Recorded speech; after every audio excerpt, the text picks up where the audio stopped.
Welcome to Taking It to the Nub, Season 1, Episode 31. And tonight, our special guests are Gregg, the founder of Fuerte y Libre Cigars, and his sales director, Randy Carl. They're coming in from the wonderful state of Virginia. So let me bring them in right now. All right, guys, how are you tonight? Doing really well, Jimmy. Good to see you. Good, Great. good. We talked a little bit just before we got started. Well, we were gonna smoke tonight, so you were kind enough to send me some cigars to check out. And tonight, I'm going to fire up this thing here called the Midnight Bender. Because That's a good choice. I've had a few of those in my life. How about yourself? I've had a few midnight benders. The name is definitely appropriate.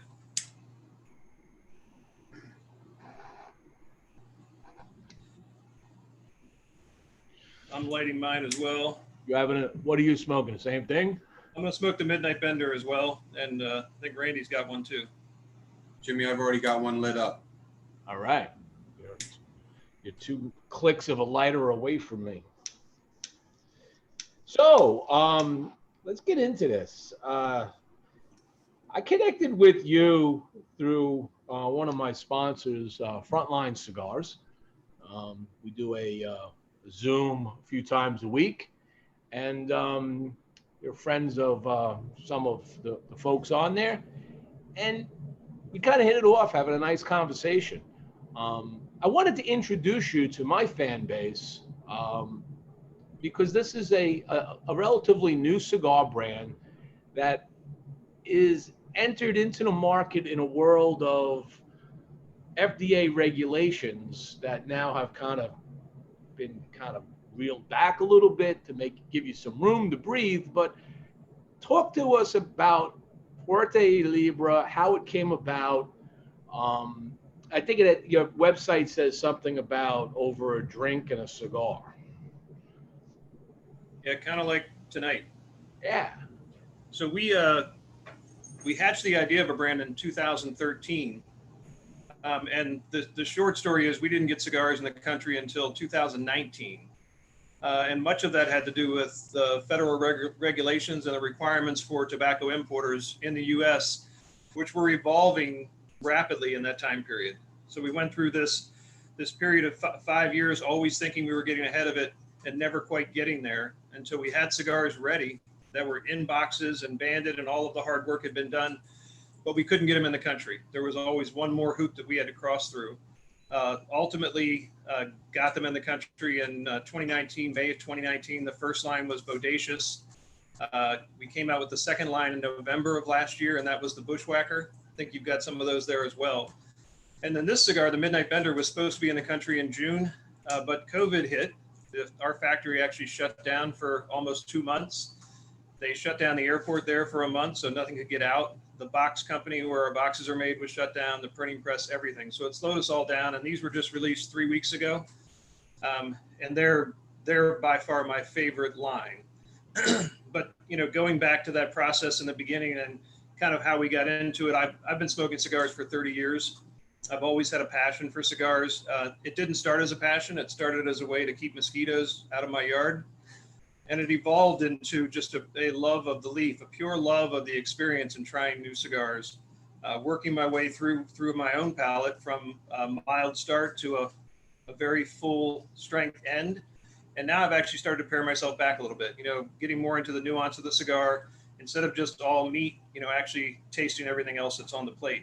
So that evolution kind of brought us to where we are now. I call this a full-bodied stick. Some people would say it's a medium full. But for me, this is kind of at that sweet spot in my palate where it's got a good bit of nicotine. So it's going to give you a nice little bit of a rush, but you don't lose any of the flavor to that full strength. So when you started this, you had a single blend, two different wrappers, right, on the Bodacious. When you speak of a factory, so you're using a factory that you visited. What was your process to get it going? Correct. So we were actually destined to pick a factory in Nicaragua and had tours scheduled at 3 of the factories there that I'm sure everybody knows. And when we were going to travel, the country went through a real internal crisis with riots in the streets. The airport was being shut down in Managua. Our trip was scheduled, but we couldn't even get in. So we went back to the Dominican, where we had been testing some blends at a small factory in Tamboril called El Hoyito.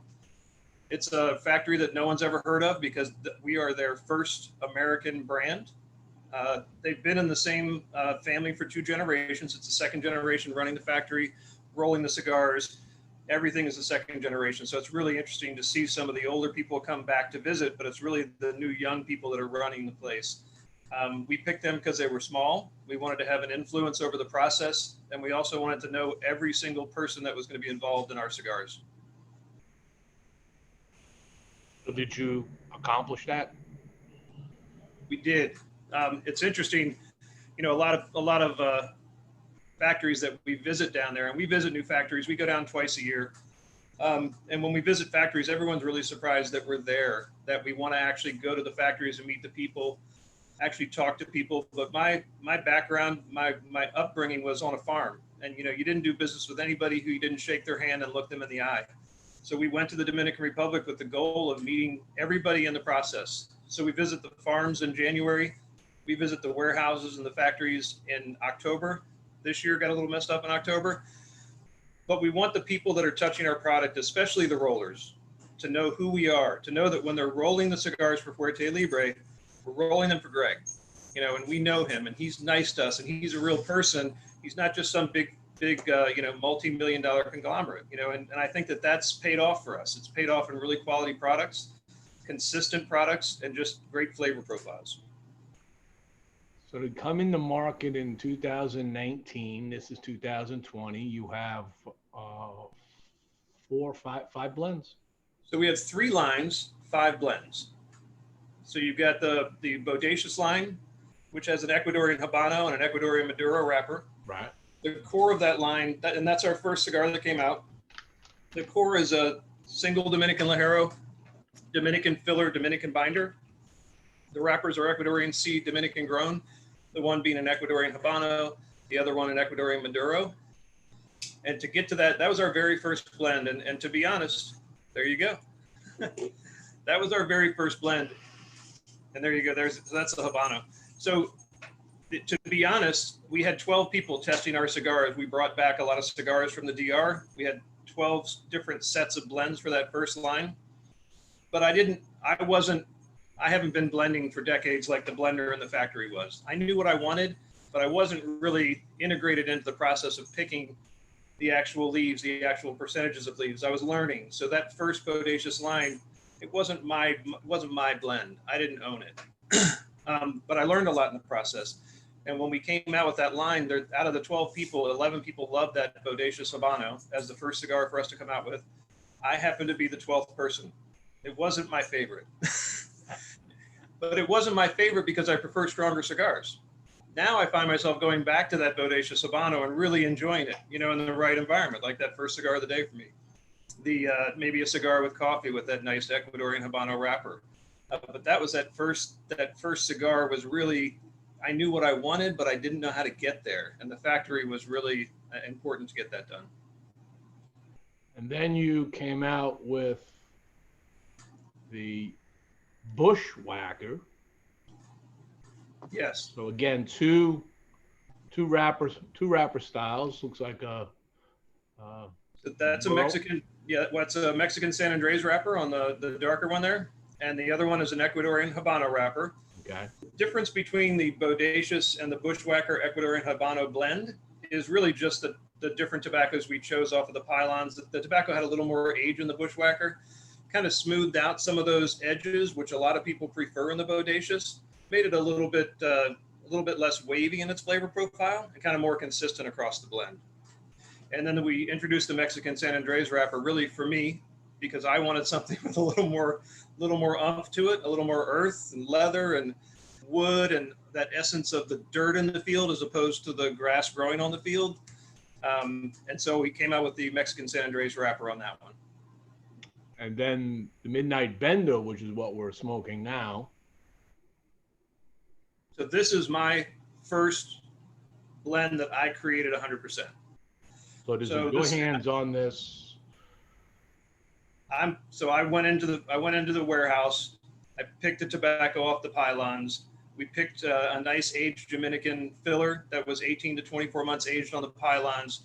Once these were rolled, we aged them for another 6 months before they went in the boxes. So they've got a good bit of age on them. But the real key to this particular cigar is the double Dominican Ligero, which is giving you that good bit of nicotine. Occasionally, if I smoke one of these on an empty stomach, it'll give me a little bit of the sweats. You know, I have to come down off of that sometimes. But it's also just, to me, it's a nice full-bodied expression. Mm-hmm. Not full where it's going to, knock you off your horse, but it's a full-bodied cigar. You can still retro it. There's not too much burn in the retro, so you can really taste kind of everything that's going on in that blend. But this was created for me. Like if there was going to be a cigar in my line that's my palate and what I prefer, this is it. And when you sat with the factory and told them what you wanted here, what was their reaction to your blend? I was just telling some of that story today. So this one and also the next one that's coming out in December, which I'm sure we'll talk about, I speak a little bit of Spanish. So you're local gringo? Un poquito. So I understand some words, and I understand the words that most Americans would understand. One of them is loco, and also you can read someone's face when you try to describe something to someone, and you know that they think you're crazy. And it's just, this is a factory that's created cigars exclusively for the Dominican market. And the Dominican market, the people in the country, all of the old school people in Santiago, which is a city, it's not a resort area, they like mild to medium cigars, medium at the most. And this factory, because they create cigars just for that market, had never created a cigar with this kind of body to it. So they were shocked. They thought I was crazy. But I see videos of them now smoking my cigars on the rolling line, and they're enjoying them. Everybody in the factory thought there's no way that this is going to sell, and now they're all smoking them. There you go. All right, so what I'm going to do right here, this is something new for the show because I've got sponsors now for the show, so got to pay a few bills. I'm going to take a fast moment here to just introduce our two sponsors. Stogie Press Taking It to the Nub is sponsored by Tarazona Cigars. So Tarazona Cigars is owned by Eddie Tarazona, where passion is not just a word. It's his way of life. Tarazona premium handmade long leaf cigars are each rolled to the highest quality by masterful rollers. Each hand that touches the process takes pride in the quality and craftsmanship of every cigar that goes into every box. So next time you're looking for a fine smoke, do it with passion and reach for Tarazona. You can follow Tarazona Cigars on Facebook and Instagram and visit them at www.tarazonacigars.com. The show is also brought to you by Frontline Cigars. Frontline Cigars is always on the front line of flavor, innovation, and giving back to those who serve. As a first responder-owned company based in the Chicagoland area, Frontline Cigars strives to give back to those that serve, whether it's first responders or military, through numerous charitable foundations. At frontlinecigars.com, you'll find a wide range of cigars from boutique to everyday brands, in addition to a fine selection of cigar accessories and swag. There is always something new to try at frontlinecigars.com, like the latest Stogie Press sampler, which consists of 5 90-plus rated cigars on our site. Follow Frontline Cigars on Instagram and Facebook, and check out their website at www.frontlinecigars.com. Love those guys, Frontline Cigars. I've never tried the other brand that you showed. I'd love to, though. I think the great thing about this business is, it really is a family. This is not a competition. I welcome any new brands coming online, as have many of the old manufacturers welcomed me. It's just about getting a great product that's handmade into the hands of people that love them. And as long as the products burn right taste right, people are smoking them, it helps the industry across the board because people just enjoy good cigars. So far, so good with this one. Look at this. Awesome. I want to shift a little here to, so I'm looking at your challenge coin, and there's a lot to talk about on this. It really, I think based on my few times I've had conversation with you, it really reflects you and the company. So the first thing I notice here is on the, I don't know which is the front, which is the back, but on one side of the coin, it says, love your partner, savor your cigar, and enjoy your whiskey.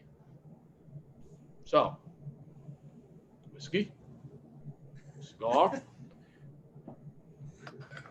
So it really speaks to my enjoyment of cigars. You know, obviously I enjoy good whiskey. I enjoy good scotch. I drink an occasional beer. But for me, it's a moment in time where you can kind of collect yourself, think about your day, put some thoughts together that in the crazy rest of the world you didn't have time or the patience to do. And so if you can take that time with your partner, it's even better. So enjoying your partner while you drink your whiskey and smoke your cigar, it's a great combination to just settle your mind and find your peace. That's absolutely correct. And I'm lucky to have a wife that, although she doesn't indulge in any of that, she does indulge in keeping me happy. And she knows this is my little zone, and she's very happy with me doing what I do. She does her sewing and cooking, and I do my whiskey and cigars. Marriage. Yeah. The other side of the coin says smoke strong, live free with your website, www.fylcigars.com. And it has the back has it too, but the front has it much bolder. The logo, which based on where you're going, you're like the crazy bull. So talk about what Fuerte y Libre means and why the bull. So I tell you, when you're starting a company, you've got to deal with a lot of hurdles. You know, first of all, you got to find a brand that stands out on its own, that's not too similar to any other brand. You've got to be able to trademark it and copyright it. And we went through a lot of renditions. I knew that I wanted a Spanish name. I think that the Spanish heritage of cigars, especially in the Dominican Republic and Nicaragua and Honduras, it's just a critical part, and of course Cuba, of where the industry's come from. So I wanted to tie back to the past and have a Spanish name. My last name happens to be free. So Libre in Spanish is free. So Fuerte y Libre is strong and free. I like strong cigars. My last name is free. And then strong and free also spoke to, you know, the freedom of America and my spirit as a patriot. So it kind of tied all those pieces together. The bull didn't come until after the name was decided on. So the strong and free, I wanted a symbol that symbolized strength. I was actually raised on a horse farm, worked on a dairy farm, rode in the local rodeo, and rode a very few bulls, 8. Then I decided I didn't want to ride anything that wanted to kill me afterwards. Got out of that side of the business, but rode broncos and did barrel racing and calf roping and all the things that I grew up doing on the farm. The bull just kind of symbolized the essence of that. It's just a symbol of freedom and strength, and it seemed to match perfect. The final clincher was that I'm a Taurus, so Taurus is the bull. Very nice. Very well put together. I like that. And then, yeah, that's pretty much it. That's and the colors are primarily red and black and gold. There's any significance to that? So I was the black background really just came about because it was what made the other 2 colors kind of stand out. There was no particular reason for the red and gold. I am from the Washington, D.C. area, so the Washington football team certainly has colors that are similar, but that wasn't the impetus either. It was just a function of I didn't want to have too many colors. I wanted the logo to be as simple as possible, preferably just 2 colors. And then in the end, it just really pops on anything that's black. So the black background was thrown in as kind of the primary background. Okay. So sitting next to you is your director of sales, you told me, Randy Carl. Has Randy been with you since the beginning? No, I've got an older crew that's been with me for a long time, but he was introduced to me by someone in the older crew. Randy's been in the cigar business locally in Virginia on the retail side I'll let him tell you his history. But I met him through friends. He seemed like he's such a likable person overall that you would want to buy anything from him. So you think about the perfect person to put in front of your customers, your potential retail partners. It's this guy. All right, Randy, tell us your story, and then when you're done, sell me a Fuerte y Libre cigar. Jimmie, it's nice to meet you. Right. So I started my career in cigar sales with a retailer in the Northern Virginia community area. On the sales floor, just helping people out with cigars, loose tobacco as far as pipe tobacco, humidors, and how to store your premium cigars. I did that for almost 14 years part-time. And then just always surrounded myself around, friends that smoke cigars, and I have a love and just a really keen passion for it. And that's actually how I met Gregg. Just a random introduction, and we became very good friends. And Gregg's business started really coming to fruition and ramping up for sales, and here I am. And it's been really an amazing opportunity, because I do have a lot of friends that work in the industry on the distribution side, and it was honestly a dream to do this, and it's so far so good. So you were working in a shop before, and you now directing sales of Fuerte y Libre, and this is a new brand. So if I'm a shop owner and you come to me, what do you tell me about it? How do you approach me about this brand? I mean, I've got a whole humidor full of cigars. I got no room on my shelf. What do you do? So Jimmie, I'm going to be upfront and honest with you. I wouldn't be sitting here today. I wouldn't be involved with Gregg's business, company, the cigars, or anything, because I know even before I started with Gregg, I was already smoking these, and I enjoyed them from the very first line, the Bodacious, the Maduro, and the Habano. I just fell in love and got lucky enough to come into the company and sell this great product. But now, as you and I know, going into these retailers, there's thousands of different cigars out there, and I have to say they're good cigars. They're hand rolled by normal people, and I guess what stands out to me about our cigars is they're very unique. I'm a huge fan of the Dominican tobacco. I think the best way to approach retail sales is you have to at least try it. You can't look at the cigar and say, oh, well, I don't really recognize it. You have to try it. You have to really get it on your palate, do that retro and see really what it's all about. And that's my take as far as sales. I like I said, and I reiterate it, I'm not going to go to a shop owner and say, hey, you should buy these. You got to try it. You got to get familiar with it. And, that's my take. Now, the brand is obviously in Virginia, his home state. It's branched out a little bit now at this point. Have you made it up to the Northeast and down south at all?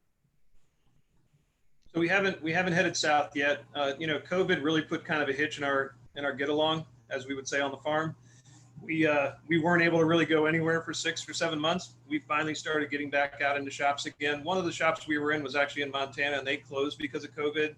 That the state just put too many restrictions. They weren't able to even keep their doors open. and we are in a shop in Sioux Falls, South Dakota. That's just kind of a fluke. Someone that tried the cigars, and so they're out in that shop.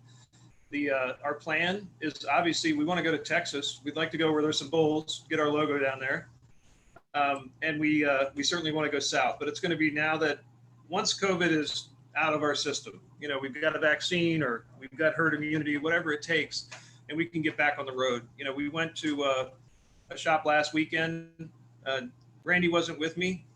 He was actually dealing with his girlfriend, having some fun with her. But I just drove out to Winchester, took a 5-pack of cigars. He wanted to place an order right away. It's at John B. Hayes store, which used to be my local shop here in Fairfax. It's the son of John B. Hayes, who's out there now. And I wouldn't take an order from him. He had just popped in the store for 5 minutes, and I said, look, I want you to smoke these cigars. I want you to smoke them and then want them in your shop.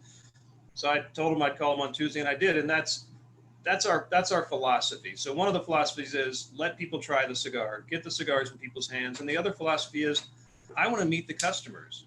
I don't want to just send a retail partner out there with boxes of cigars and hope everything goes well. You know, we went back out to Winchester today and we sat down for hours this afternoon, just talking to customers as they come in the store, letting them smoke the cigars, you know, telling them about the brand and getting their feedback so we can build that feedback, good and bad, into the next lines. Find out what the most people like and give it to them. Now, as a kid who was raised on a farm, is that your basic background as a farmer, or did you have another business that you did, or? So, you know, I think any cigar manufacturer will tell you there's not a lot of money in this business. If you want to have $1 million, the old joke was, if you want to have $1 million in the cigar business at the end of 3 years, you better start with $1 million. So obviously, I've got a full-time job right now. This is not paying the bills. I work for a government contractor, so that's kind of the field I went into as I got older. But when I was in high school and signing up for college classes, I wanted to get a degree in horticulture. I really thought I was going to be on the farm. I really thought that was my path. You know, so many other twists and turns along the way brought me into the suited world. All those guys wearing suits who I thought were just, you know, knowing I wanted to be. That's who I wound up being. But I still go back to the heart of farming when it comes to this business. You know, we visit the farms. I don't know, there's not a lot of manufacturers that even go to the factories, let alone actually take the time to go talk to the farmers, talk to the guys that are actually picking the tobacco, planting the tobacco, drying it in the barns, the ladies that are wrapping it to put it on the drying racks. Like everybody that's in our piece of the business, our small piece is Fuerte y Libre, everyone that touches our product has seen me. And that comes from being raised on a farm, meeting everybody, shaking their hands, looking in their eyes, and letting them know who you are. And it works better if you're a nice person. Yeah. So I was going to say, going from the suit world and the farm world's probably closer to this. The suit world, from a business acumen, what was your biggest challenges that you had to overcome getting into and growing a cigar brand? The government, the federal government, it's not just that they have rules, but the particular moment in time when I wanted to get into this business, and we had been, you know, working on the process for 6 years, but that moment, that 6 years in the tobacco law history was the most compact. There were so many things happening when we were trying to get in the business, so many changes occurring, so many new deadlines being presented and then pushed out. So every time we thought we were ahead of something, we'd wind up behind something. And there's no book. There's a lot of great brand owners that helped me. So there's no book, but this is that industry where you've got people that don't view you as competition, but that view you as family, and that really helped me get through much of that process. And to the government's credit, they have a great small business advocate group in the FDA that they'll talk to you on the phone for 4 hours if you want to. You know, as long as you've got questions, they're going to find the answers for you. And they want to help small businesses because all of these onerous regulations are they're very expensive. And for small businesses, they offer some pathways that are a little bit less onerous for us.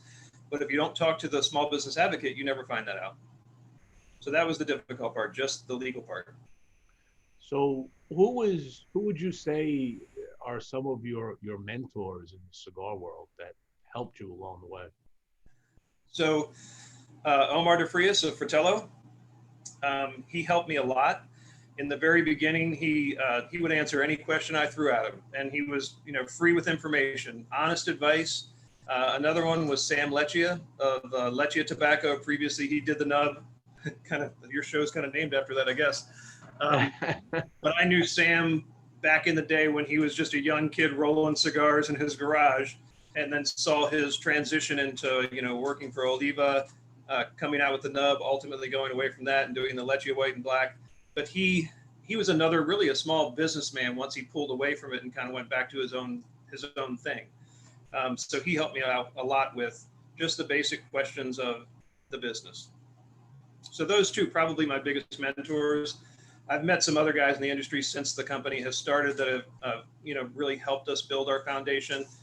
One of Randy's great assets is that he knows a lot of the other manufacturers, the big names that everybody knows. And he can call up any one of those guys and get an answer to a question. Very good. And he's connected in the retail world. So have either of you been to any of the PCAs, ITC PCRs, TPEs in the past? No, the timing just didn't really work out for us. We came out in May of 2019. We couldn't have done it that first year. It's a huge expense for a small company. And, just an example of the costs involved, it costs us about $6,000 to come out with a new line, just for a small business of our size. But that's a lot of money when you've already invested a lot more just to get the company off the ground. And then an event like, going to any of these cigar expos in Vegas, you're talking about a $10,000 to $30,000 investment, depending on how big you want to go in. And that doesn't count your travel. So it was just too much money that first year. The second year, COVID hit. So, because that's really, we're into our second year now. So they canceled all of them. And I don't think that we would have been in the right position at that point either. I think we need a few more products out there. It's great to go there and sell a bunch of cigars to a bunch of people that have never really tried them, but it doesn't meet my model. My model of meeting people face to face, actually seeing the customers in the shop. The convention floor is probably not the place I'm the most comfortable having that discussion, because I don't have enough time to get to know anybody. Right. Well, I know TP has been moved out to mid-May next year. That's a little more economical from a brand owner perspective, especially some of the smaller brands. They tended to like that entry point to get into it. Well laid out, easy to navigate and communicate with people. PCA will be in July again this year, it looks like. So, if you don't get out there, nothing, fly out to Vegas and hang out. Yeah, I think we will. We will be at a convention at some point. But we're really trying to grow the business in a way that the cash flow is supporting the business. We're not making any money off of it, but to not have to put any more in is the benefit to me right now.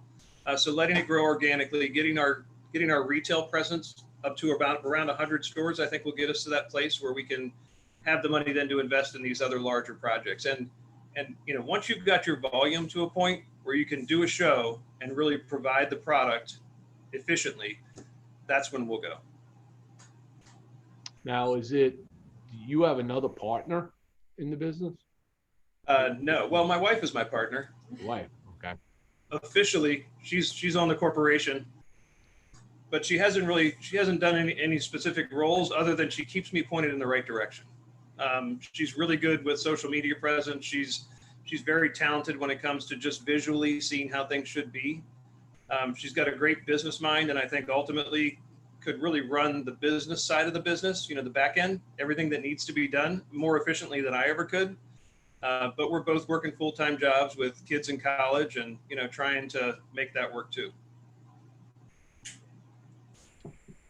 Before you started this line, what was some of your go-to cigars that maybe set your palate? So I'll take you on a little bit of a journey. I went through these phases, smoking cigars starting in the early 90s. I started with Baccarat, and that was my my neighbor gave me one because he said that's the best way to get rid of mosquitoes. I don't think it was the brand, but just a cigar in general. So he kept handing me Baccarats, and I smoked those for like 2 or 3 years. I thought really that was, you got a good ash going there. I thought that was, really that's all I needed. It was good enough for me. I liked it. Then after 2 or 3 years, somebody else handed me a different cigar. Why don't you try something else? So I started working my way up to, I really liked Perdomo. A lot of their line, I went through probably a 2 or 3 year phase of smoking the Perdomo Habano Maduro. This was before they went to barrel aging the tobacco. So it was kind of that first blend that came out under that name. Loved those, smoked those for a couple years. The Brasilia Gold, the CAO Brasilia Gold.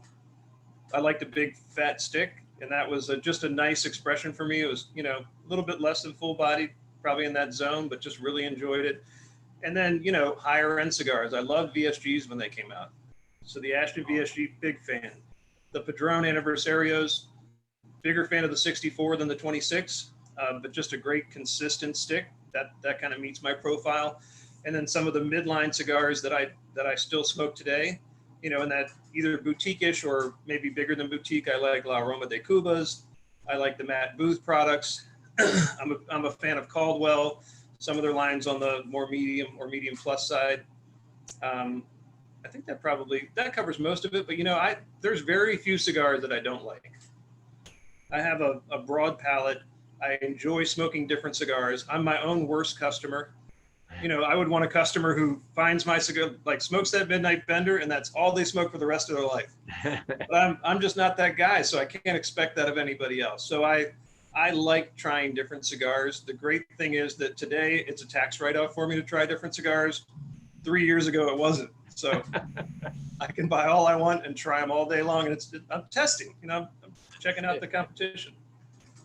So for both of you, here's a question, because Randy, you're in retail and you've seen a lot of cigars and you probably smoked plenty of different cigars when you were there. And Gregg, you've been going down this journey, like you said, since the 90s. What are some of your pet peeves about a cigar? All right. Well, I don't like a plug cigar, and there are a couple brands that just have a history of it. I won't point those out, but as a big picture issue, I find that the Cuban construction tends to, especially in the lines that aren't the predominant lines, just bad construction.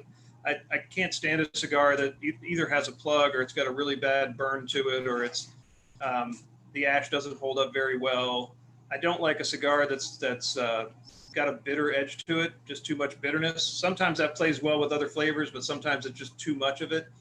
And I've also, I graduated from Baccarat all the way up to, let's say LFD double Ajeros, smoking the digger, just loving sitting 2.5 hours smoking a cigar. Oh, had a failure. But I've now kind of come back off of that. So cigars that are strong just for the sake of strength, which isn't the LFD, but there's some cigars that's their thing, just too strong. And it's just so much meat that you can't really taste the nuance. You can't appreciate everything else that's going on. So that's a little bit of a peeve.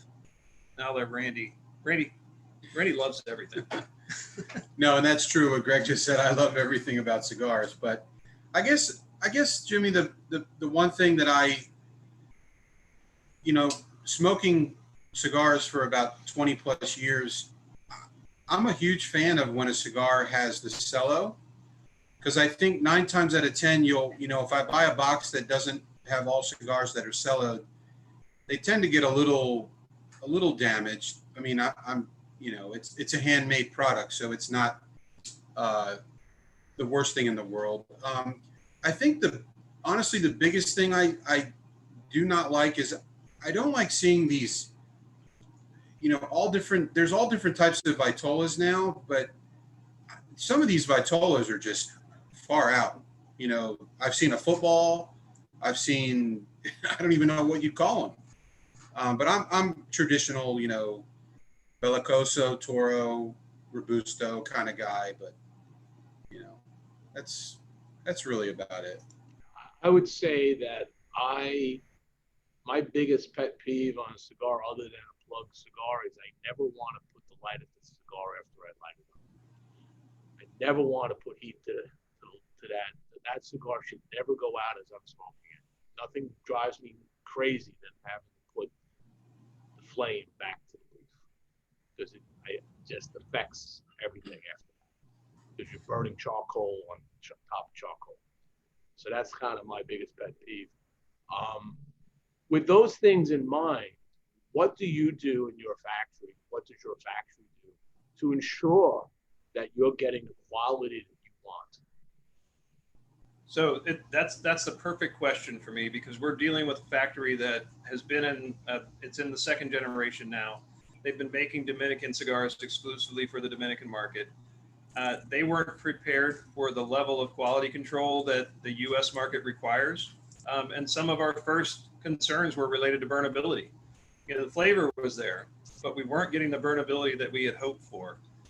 We've recently instituted some higher levels of quality control and some requirements on their end before they ever get here, just to let them know how important it is and to make sure that they're smoking the product. So they're smoking them on the line, they're smoking them in the banding room, they're smoking them in the warehouse, because we want everyone to know what we expect.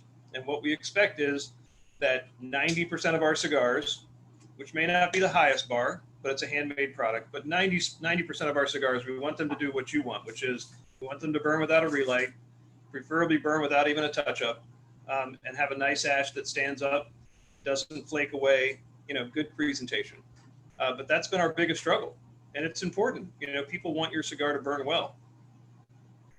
Yeah, you're paying a price. There's a huge market that your cigars are sitting on a shelf with others in the same price range, the same equivalent kind of blends, if you will.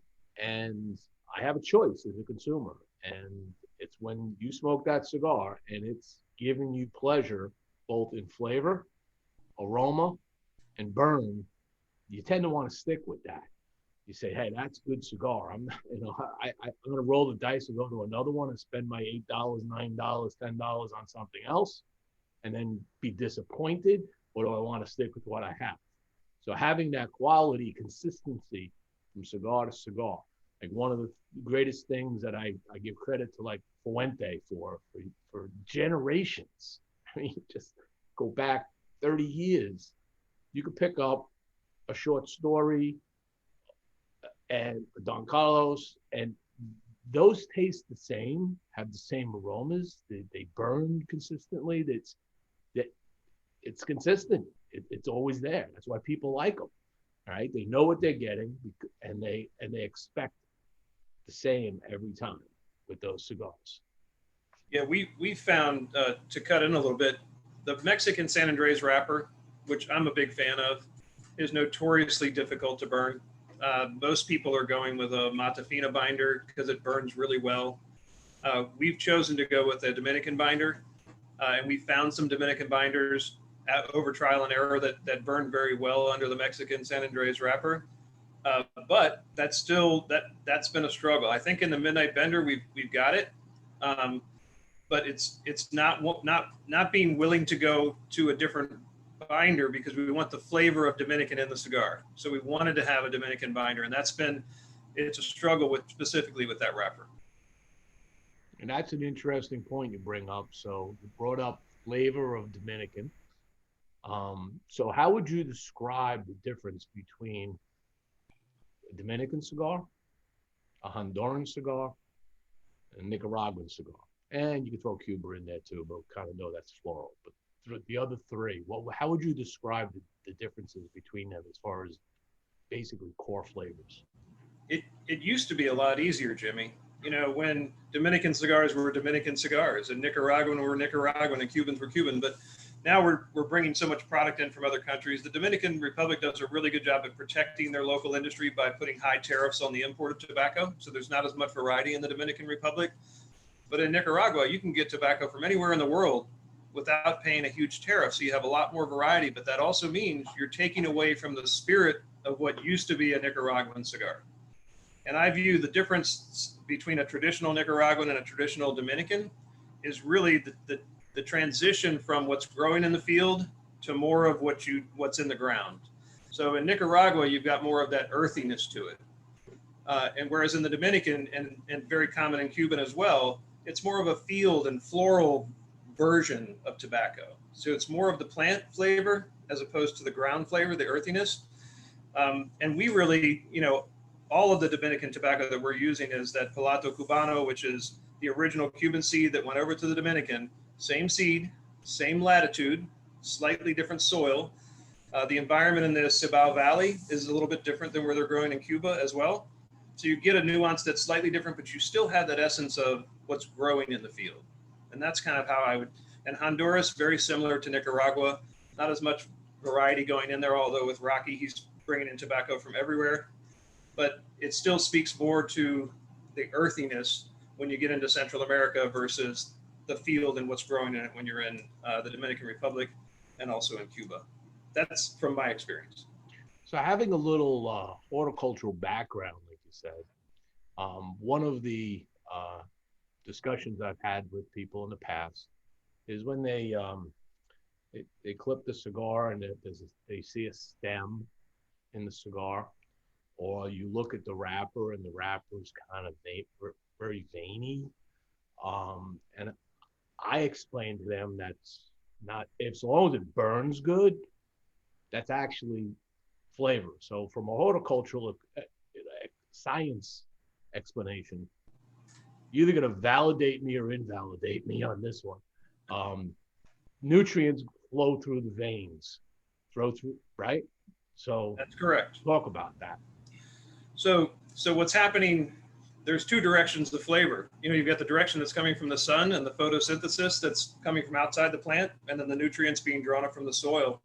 So what's closer to the veins is going to have more of the mineral and the earthy essence than the grass and the field that you're getting from the broad part of the leaf. The only problem I have with veining is not the visual part of it, but it's that sometimes you'll get a vein that's burning faster or slower than the rest of the leaf. In most cases, it's faster. It's just a little bit woodier. It's not holding moisture as well. So you'll get a little bit of a fast burn where you've got a vein in that wrapper or even in the binder right beneath the wrapper that's just pulling that heat down. I see. But I think you've got to have some vein in there. I mean, obviously we're stripping out the core, the primary vein, but those other veins, they do have a flavor profile that's not in the flat part of the leaf. You're absolutely right. And we've tested that because we've smoked stems and we've smoked veins, and then we've smoked just everything but the veins and pulled out that part of the leaf and smoked it. It is uniquely different, and it's the balance between those two characteristics that give you a great cigar. And that's the craft that goes into the blending that these master blenders know better than anybody. So when you have a stem inside the cigar, there's a good chance it was put there for a reason. Not by absolutely. Yeah, I mean, someone could say with a negative slant that, well, they leave all those veins in there because they're hard to get out, but that's really not the case. We're stripping out the primary stem, that primary vein up the middle of the leaf, but all those other veins, I mean, they're adding burnability and they're adding flavor. Right. When you look at leaf, a lot of people may not know this, but when the leaves come in, right, they get sorted by color and all of that, and then they get graded, right? You get different grades of leaf. Talk to me about grades of leaf. What does that mean when you have grade A versus less than grade A? So there's different leaves or different grading systems. So the wrapper leaves have a grading system that's specifically related to, first and foremost, what it's going to look like.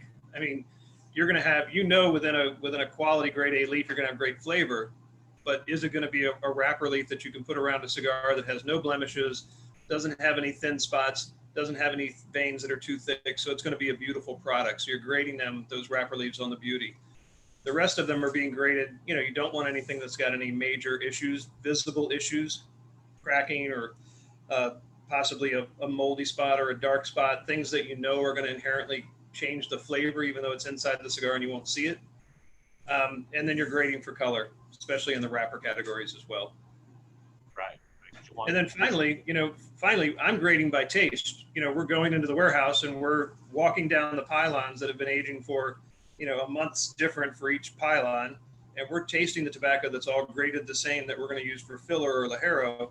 And we're smoking those. We're smoking them off the pylon right there in the warehouse before we pull them back to the factory. Little filmings now. Yep. Very nice. Yeah, it's a tough job, but somebody's got to do that. So when's your next trip down to the DR? So we usually go in October, and I told you about January. We go in January because that's when the crops are in the field. They only grow tobacco in the fields in the DR from late November, early December through late February, early March. They're in the greenhouses right before they go in the field for about 5 to 6 weeks, depending on the tobacco in the field. But we go back in October because we're not going to be taking trips to the farm. The trip to the farm it's a long ways out, and we spend a day there. So in October, we spend more time in the warehouse, in the aging warehouses, to actually testing the tobacco off the pylons, and then back at our factory testing the blends. So taking some of the tobacco back from the warehouse, taking tobacco that exists at the factory already, and creating blends and smoking them right on the rolling floor. Having the guys put together something we think is going to be great. Okay, so this is the point of the show where I jump off and talk a little bit about what's going on Stogie Press in cigar reviews and news. I'm going to bypass going through some of the details on this for the sake of time. But the news that came out is Southern Drawer. They had a couple of new line extensions that they've done. One was specifically for Cigar Fest 2020. And they also came out with an extension of their Jacob's Ladder Brimstone.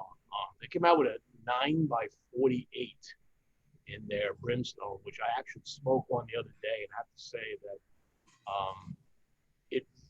it's a smaller ring gauge, much longer cigar, but it was absolutely pleasurable. I think I like that better than the original Brimstone. Foundation Cigars came out and announced their extension to their Tabernacle. They have the David and Goliath. It's the same blends, but these are Perfectos of different sizes. So that was new from Foundation Cigars. Alec Bradley announced the global release of their Project 40 Maduros. So they now have taken their Project 40 and they've gone international with it in both Europe and Asia. Hoya de Nicaragua also announced an international-only Cinco Decadas line called the El Embargo. This you can only get in the international markets. Foundation Cigars also did something interesting. This one I'll actually open up because this is fun. So they've got an art department that they use in-house, and the Upsetter line, what they did is they created these mini-series episodes, and these are the first 3. You can click the YouTubes, and you can take the journey with them on the good, the bad, and the upsetters. And they're pretty fun little, I'll just open one briefly. So.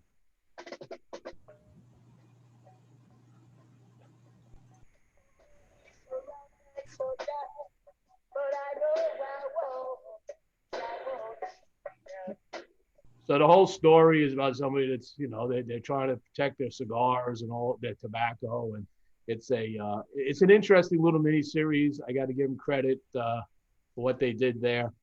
So you can check those out. They're on their YouTube channel. Southern Drawer added, I just said, two more rungs to the Jacob's Ladder Brimstone. TPE. We know the TPE is going to be in May, but TPE announced that they're in January. They're going to have a virtual education series. So normally at TPE, you would go to educational series if you wanted to. They're going to do that all virtually. They're going to do that part of TPE in January. So if you want to get some cigar education and retail education and learn how to market cigars, those educational series are good for brand owners and retailers. Our friends over at Vintage Rockefeller Cigar Group, Kevin Schweitzer and company, they've announced the Art of Magic cigar. Kevin Schweitzer is a magician himself. He's been practicing magic since he was 8 years old, and he's also a member of the Society of American Magicians. He's going to be coming out in January, working with Aganorsa Leaf to produce his next cigar called The Art of Magic. And in addition to that, he has collaborated with Jesse Flores, who, by the way, did this big backdrop back behind me. Everybody knows Jesse Flores as the artist that used to work for True Estate.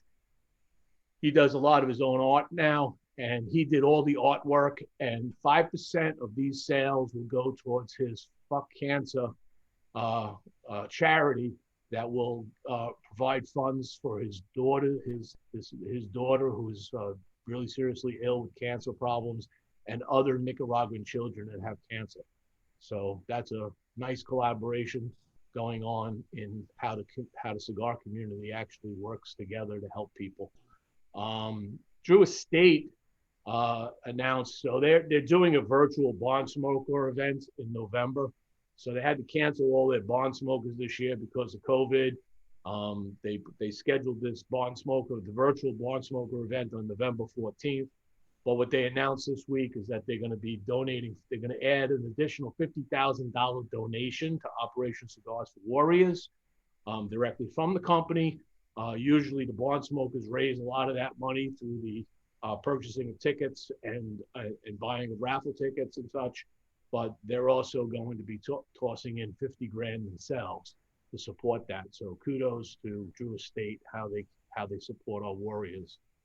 And then while I was in Nashville, I was actually able to go visit a cigar lounge because on Monday, the kids were back at school. My daughter and son-in-law were at work, and my very good friend, Charles Stanberry, decided who lives up there, he said, hey, he'll come pick me up at my daughter's house and take me to the airport. And we had plenty of time to go downtown and visit a cigar shop. So this is a rebranded cigar shop. It used to be called Primings in Nashville. It is now called Bar Cigar Special. And this is an absolutely beautiful, and there's another one I'll open up. This is an absolutely beautiful cigar lounge. It's a 3-story cigar lounge located in what's called the Sobro district of Nashville, otherwise known as south of Broadway. It's got a nice outdoor patio. It's got this beautiful bar. This is the bar looking off the second floor loft, big L-shaped bar, big sitting area, lots of leather seating, lots of smoke eaters, ventilation, super clean, super clean. Very decent sized humidor with a fine selection of everything from boutique to big box brands. And then, like I say in the article, they're one of the few shops I know that carry the whole Byron cigar series line, including the Atabays. So if you like Atabays, you live in Nashville, you can get them at this shop. Then there's this patio, this little loft upstairs on the second floor that has a small amount of seating. And then lastly, they have a private members only lounge, which runs the whole length of the building upstairs with different rooms that have different themes. This is like kind of like a living room with a fireplace. There's a music room, I call it, because there's a little acoustic guitar sitting there. And it also has a boardroom that they have with a big conference table. It has a 24/7 access. So the membership to this lounge, if you want to be a member there, is $800 a year, but it gives you 24/7 access, gives you a locker, and it gives you free coffee, soft drinks, and mixers. And then, of course, you got the patio. What's really cool about this patio is it's a wood patio, and then they added this wood art piece in here, which is a cigar leaf. So did a really nice job on the patio. So if you're in the Nashville area and you might have been to Primings before, I heard it wasn't the best lounge, you got to go back. You got to go back to this place and check it out for sure. And then lastly, I put out today the episode 29 of Taking It to the Nub on our YouTube channel. It is now the DBL cigar episode is out there. Additionally, as far as cigar reviews go, we did review, we started with the Crinkles. This is from our friends in Cigar Clowns. Cigar Clowns is a Facebook group that is on a hunt for the most perfect cigar. They're on this journey. These are cigars that are one and done. They're not blending them. They're finding them in factories that have been hiding in the back in an aging room for a while, and they're picking them up and offering them to their Facebook group membership. This particular one was called the Crinkles. Crinkles is named after this funny guy here. That was the Sugar Rice Crinkles cereal by Post Cereals. This is a San Andreas, very dark, toothy San Andreas box fresh Churchill. And when I say this will kick your ass, it will kick your ass. When I first put this review out, I had other people going, really? Every person that smoked that since has told me, holy crap, Jim, you dead nuts on. A lot of people can't finish it. It's that strong. So you can see this dark wrapper. So we gave this one here, rated this one out as a 94, 95, I'm sorry. We reviewed your Bodacious, the Robusto. I believe this was the Habano that we did. Gave this one an 89. For those that haven't seen it, had some little burn issues. You got some, the leaf is burning a little thick there, causing it to burn off a little. We had a little off burn there. So a few points here and there we had to take off. Excuse me. The Drew Estate Undercrown Dojo Dogma. This is the collaboration between Drew Estate and Cigar Dojo. This is their annual release here of their Dogma Sungrown. This one, unfortunately, came in an 88. I was really hoping it would do better, but there were definitely some issues with this cigar. Started right away with the burn problem, the little hole in there. Just had issues, had a number of touch-ups I did along the way.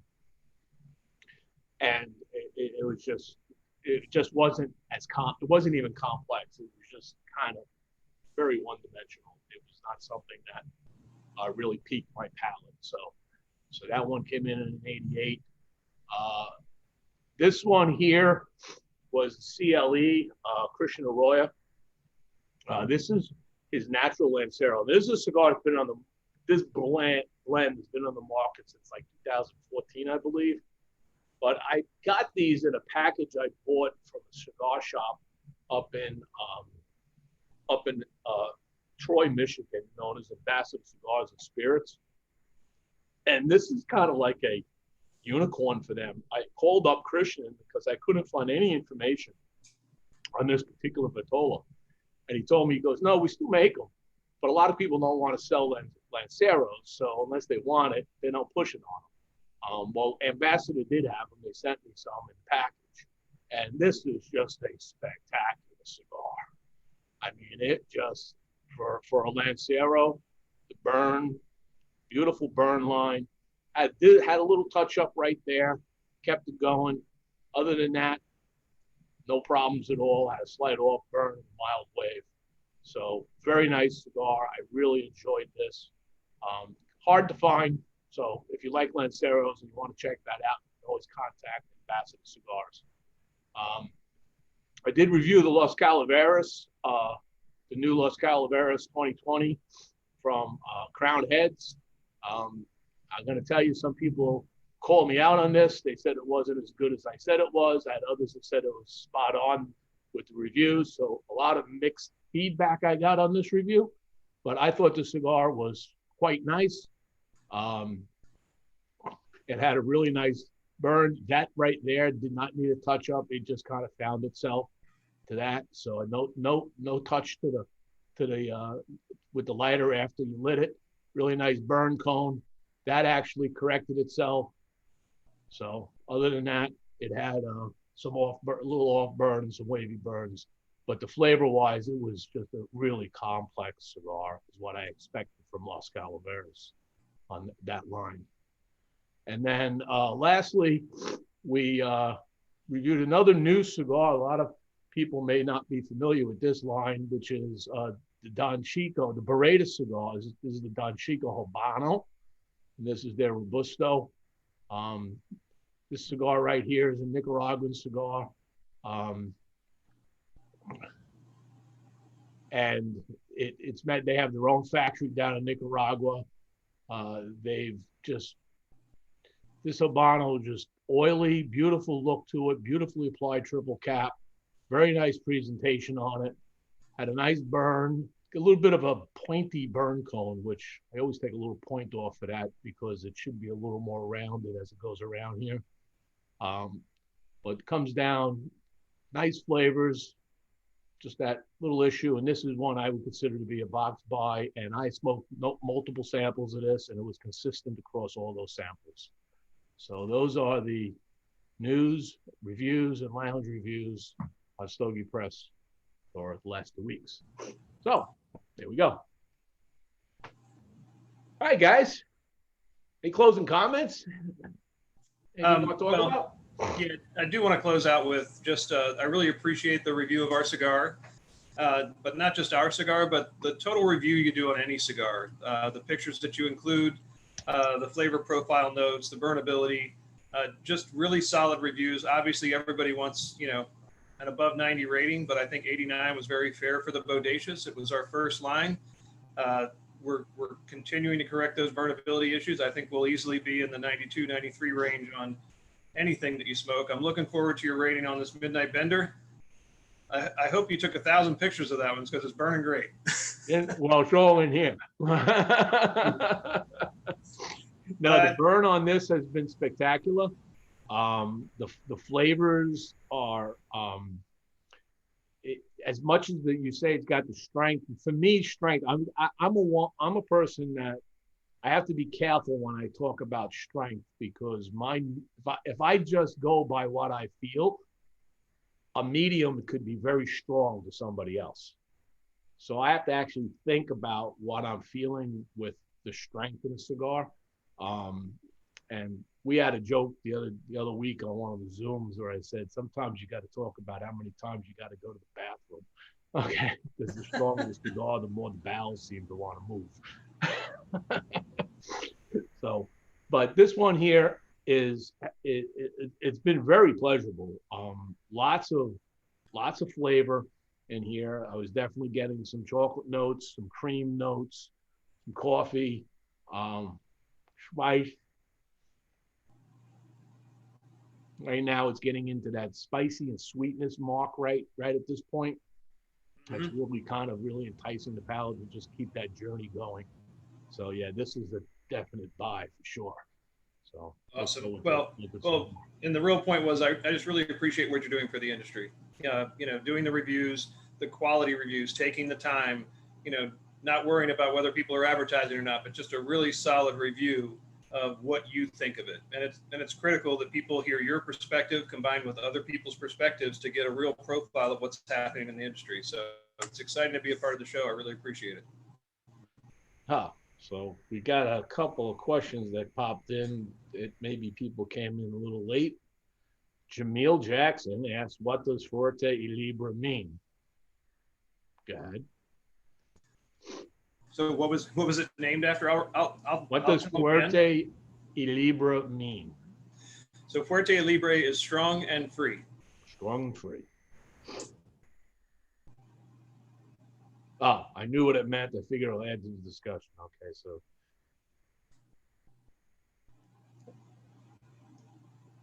And I think that's it. Not a lot of questions, just a lot of comments, people watching.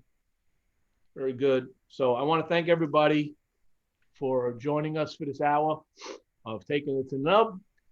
Next week, I plan on having Todd Vance. Todd Vance, some of you may know him from the industry. He now is I believe the executive vice president for Stallone Cigars. We're going to be talking to him about the brand and what they're doing and what he's been doing since he's moved on from his other ventures. And then we're going to take it from there to some more interesting guests. Randy, any last comments? No, Jimmie, thank you so much for all you do for the industry. I really appreciate it, and thank you so much for having us on here to talk about our company here. Awesome. Well, I hope everybody, if you get a chance, check out one of these. I'm sure you can reach out to Gregg or Randy and find out where they are in what shops. And I'm sure some of these shops would be more than happy to send you something if you order it over the phone. Absolutely. Yeah, definitely try us out. And there's a retailer page on our website that'll show you the locations nearest you. And most of them will ship. So definitely give them a call. All right. Thank you very much. And the website is www.fylcigars.com. You got it. Thank you so much, Jim. Thank you, Jimmie. Take care, guys. Thank you very much. Thanks, everybody, for joining. Later. Bye.